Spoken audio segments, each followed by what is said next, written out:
حضرت ابراہیم علیہ السلام کی عادت تھی کہ مہمان کے بغیر کھانا نہیں کھاتے تھے، اور جو کھانا مہمان کے ساتھ کھایا جائے اس کا حساب بھی نہیں ہوگا۔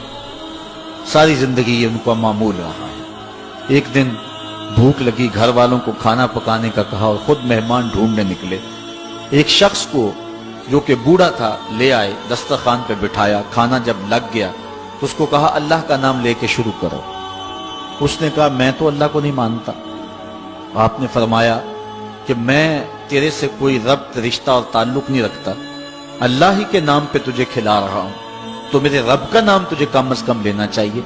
اس نے کہا میں تو بتوں کا پجاری ہوں اور روٹی کے چند ٹکڑوں کے لیے اپنے بتوں سے بے وفائی نہیں کر سکتا۔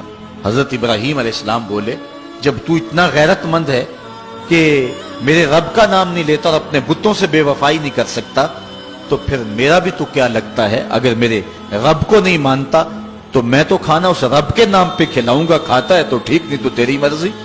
وہ حضرت ابراہیم علیہ السلام کے دسترخوان سے اٹھ کے چلتا بنا، وہ گیا تو جبریل امین حاضر ہو گئے، سلام دیا، سندیسہ سنایا۔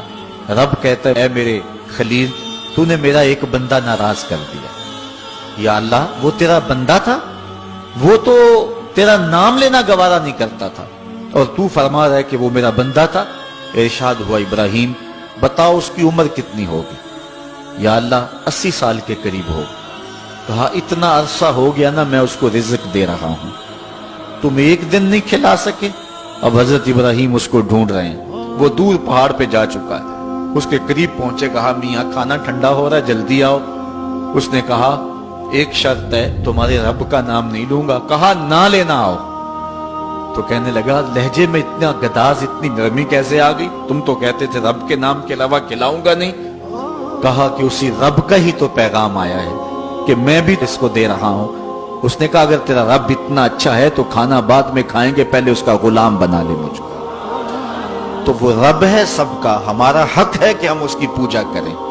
تو اللہ تعالیٰ جل شانہ نے ارشاد فرمایا یا ایھا الناس اعبدوا ربکم، اپنے رب کی عبادت کرو۔ ایک تو وہ تمہارا رب ہے، اور پھر الذی خلقکم، اس نے تمہیں پیدا بھی کیا ہے۔ توجہ چاہوں گا، کتنی شان ہے کہ اس نے تخلیق بھی کیا اور پھر اس نے تمہاری تربیت بھی کی۔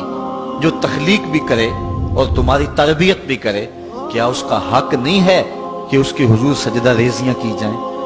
ساری زندگی انسان ماں کی خدمت کرتا رہے تو بتاؤ ماں کی خدمتوں کا بدلہ دے سکتا ہے؟ ماں کے پیار کا صلہ دے سکتا ہے؟